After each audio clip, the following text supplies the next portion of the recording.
Hi guys, तो कैसे हैं आप लोग। सो गाइस, इस वीडियो में हम देखेंगे कि एक सब डोमेन को हम कैसे क्रिएट करते हैं और होस्टिंगर के सर्वर पे।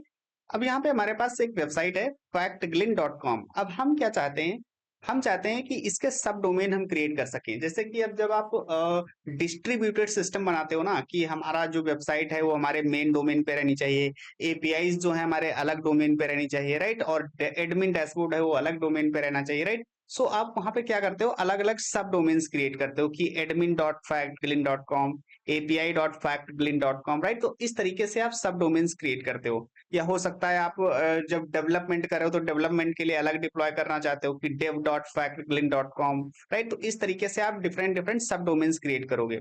तो वो सब डोमेन्स हम होस्टिंगर के सर्वर पे किस तरीके से क्रिएट करेंगे वो देखते हैं। तो हम यहाँ पे होस्टिंगर सर्वर जो है हमारा एच पैनल, राइट, इस पे हम लॉग इन कर लेंगे। अब लॉग इन करके आएंगे तो हमने क्या कर रखा है, हमने एक शेयर्ड होस्टिंग में ये factglin.com पे हमने यहाँ पे डिप्लॉय कर रखा है। तो हम क्या करेंगे, सबसे पहले डैशबोर्ड पे क्लिक करते हैं। सो डैशबोर्ड पे क्या करेंगे, तो जो फैक्टग्लिन का डोमेन है उसका डैशबोर्ड यहाँ पे ओपन हो जाएगा। सो ये हमारे पास यहाँ पे डोमेन आ गया। तो ये हमारा factglin.com का जो है ये हमारा डैशबोर्ड आ चुका है, राइट। सो अब हम सब डोमेन क्रिएट कैसे करेंगे, तो सबसे पहले यहाँ पे क्या करते हैं, फाइल मैनेजर ओपन करते हैं। अब यहाँ पे देखोगे कि यहाँ पे हमारे पास एक फोल्डर है पब्लिक अंडरस्कोर एचटीएमएल। अब ये फोल्डर ना, आप जब भी कोई फाइल डिप्लॉय करते हो तो इसी के अंदर डिप्लॉय करते हो, राइट। अब जो भी फाइल्स यहाँ पे डिप्लॉय करोगे वो यहाँ पे आपका पब्लिकली यहाँ पे दिखेगा। ओके। सो अब आप अगर सब डोमेन क्रिएट करोगे, राइट, तो हम क्या करते हैं, यहाँ पे चलते हैं एच पैनल में।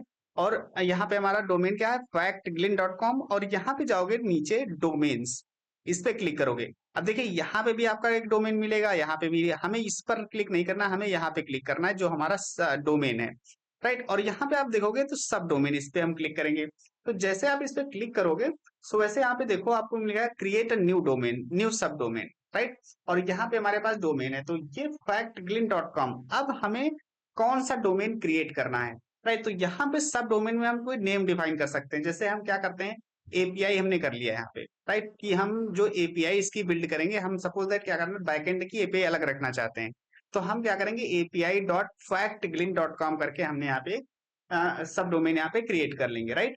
अब जैसे यहाँ पे करेंगे तो यहाँ पे आप देखो, यहाँ पे एक है कस्टम फोल्डर फॉर सब डोमेन्स। इसका क्या मतलब है, अब जैसे हम इस पे क्लिक करेंगे तो यहाँ पे देखो क्या बता रहा है, कस्टम फोल्डर क्रिएट कर लो। कस्टम फोल्डर किस लिए, देखिए यहाँ पे आप देख रहे हो, यहाँ पे पब्लिक अंडरस्कोर एचटीएमएल के अंदर यहाँ पे बहुत सारे फोल्डर्स हैं, राइट। तो आप जो भी सब डोमेन क्रिएट कर रहे हो उसका भी कोड आप कहीं ना कहीं रखोगे, राइट, उस किस फोल्डर में रखोगे। तो वो फोल्डर क्रिएट करने के लिए बोल रहा है, राइट। तो यहाँ पे कस्टम बोल रहा है, अगर आप कस्टम यूज करना चाहते हो। और अगर आप इसको नहीं चेक करते हो तो क्या होगा, तो एपीआई नाम से ही एक फोल्डर यहाँ पे क्रिएट हो जाएगा ऑटोमेटिकली, राइट। तो अभी क्या करते हैं, मैं यहाँ पे दोनों तरीके में आपको बताता हूँ। तो सबसे पहले यहाँ पे एपीआई हमने लिया, राइट, और हम विदाउट इसके हम कस्टम कर लेते हैं और यहाँ पे क्रिएट कर देते हैं। अब जैसे ही आप यहाँ पे क्रिएट करोगे ना, वैसे यहाँ पे एक आपका सब डोमेन यहाँ पे क्रिएट कर जाएगा और यहाँ पे डायरेक्टरी पाथ आपको मिल जाएगा। देख रहे हो, पब्लिक अंडरस्कोर एचटीएमएल और एपीआई नाम से। तो अब यहाँ पे चलते हैं और एक बार रिफ्रेश कर देते हैं इसको। अब जैसे रिफ्रेश करेंगे तो यहाँ पे देख रहे हो, ये एपीआई नाम से फोल्डर एक क्रिएट हो गया। अब इस पे करते तो यहाँ पे एक डिफॉल्ट फाइल यहाँ पे आपकी आ चुकी है, राइट। तो अभी इसको क्या करते हैं, इसको बंद कर देते हैं और अब यहाँ पे चलते हैं, राइट। तो ये हमारा डोमेन यहाँ पे क्रिएट हो गया। ओके। अब ये देख लो सब डोमेन ये है। अब इसको कॉपी कर लेते हैं, राइट, और यहाँ पे चलते हैं।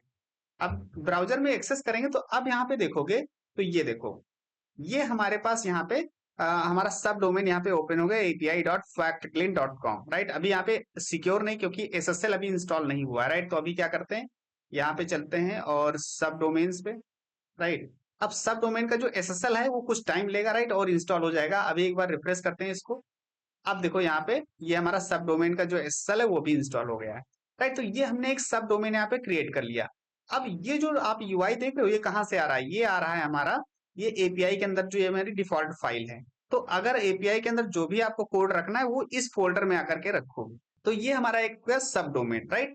अब मान लो हमारे पास एपीआई फोल्डर इस वाले कोड में पहले से था, राइट। तो हम यहाँ पे कस्टम डोमेन, कस्टम फोल्डर में चाहिए। अब यहाँ पे हम देखते हैं सेकेंड जो सिनेरियो है वो है हमारा कस्टम फोल्डर, राइट। तो हम क्या करते हैं, यहाँ पे एक फोल्डर, एक सब डोमेन क्रिएट करते हैं, admin, right.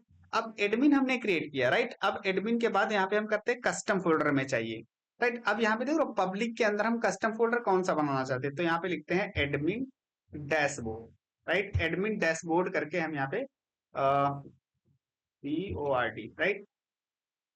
Okay, admin dashboard करके हमने यहाँ पे क्या किया, कस्टम फोल्डर हमने क्रिएट कर लिया, राइट। और अब क्या करते हैं, यहाँ पे क्रिएट कर देते हैं। अब जैसे इसको हम क्रिएट करेंगे तो यहाँ पे देख रहे हो, ये हमारा एक एडमिन नाम से भी एक सब डोमेन क्रिएट हो गया। और यहाँ पे हमारा फोल्डर क्या बना है, पब्लिक और एडमिन डैशबोर्ड, राइट। सो अभी क्या करते हैं, इसको चलते हैं और यहाँ पे ओपन करते हैं इसको।